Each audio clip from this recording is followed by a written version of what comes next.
A person was complaining to me not long ago about another person that we both know and work with. That's not too uncommon, I suppose. I certainly have done it. I've had gripes about people, and I've shared those gripes with others who might understand and empathize with me. Anyway, I have griped, and I was receiving a gripe from someone about a third person. But my experience receiving this particular gripe was complicated. See, I knew something about the person being complained about. I knew that they were struggling with a serious diagnosis that they hadn't told anyone about, and it was impacting their life and their work in really heavy ways. There was more to the story, and I knew the whole story, and I couldn't tell the whole story. This reminded me of an old excerpt from a book that I read in like college. Stephen Covey's The 7 Habits of Highly Effective People. This passage I'll share with you was pivotal for me as a young person. So Stephen Covey writes about how one day he was riding the subway in New York on a quiet Sunday morning. And people were sitting in silence, reading newspapers, resting, just minding their own business. It was peaceful.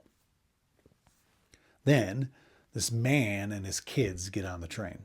The dad sits down next to Covey, as Covey tells the story, closes his eyes and just checks out. Meanwhile, his kids are running wild, yelling, throwing things, grabbing people's papers, absolute chaos.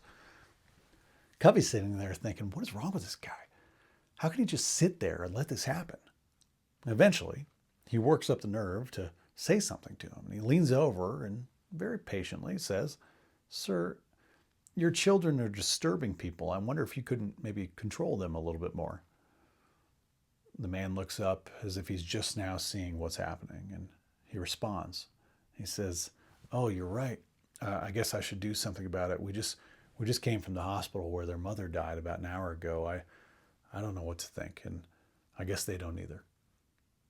And just like that, everything shifts.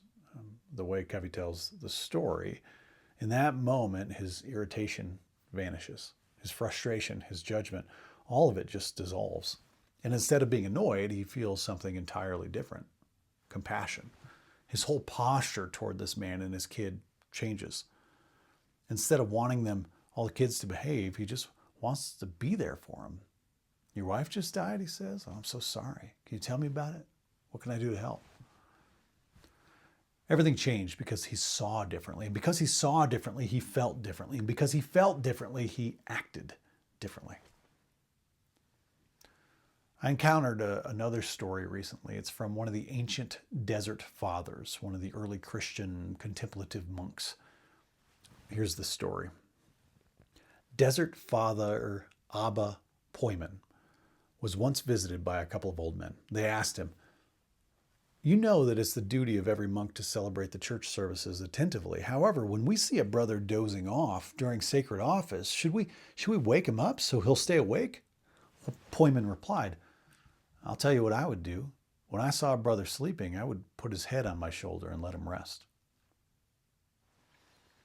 Why do we so often insist on judging people without understanding all the information about their stories? Why do we expect people to be perfect and proper and put together all the time? Why do we go through so much of our lives, and I'm including myself in this, assuming about other people instead of simply caring for people moment by moment? Jesus recites an ancient Jewish text at one point in the gospel stories. He reprimands the powerful priests of the time for judging the kinds of folks Jesus is hanging out with.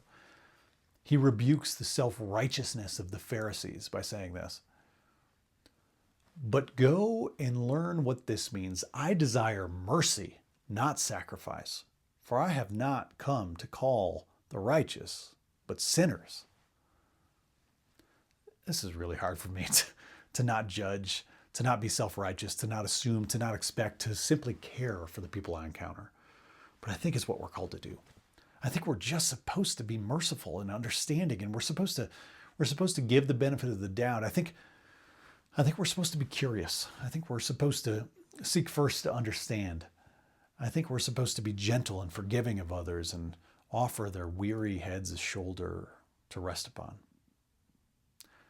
I'm sure I'll be right back to griping about someone tomorrow whose story I can't even fathom, but I'm going to do my best to practice today as much as I can to be merciful. Here's a short blessing. God, forgive us our occasional gripes. Help us see each other differently so that we might treat each other differently. Help us offer a shoulder upon which others can rest if they need it. Help us be selfless and curious and most of all compassionate. Amen. Between is about you. Take this message into your life this week and fill the space between you and every person you encounter with your sacred light. My favorite church is the space between people. Now go with God's love and create the church between.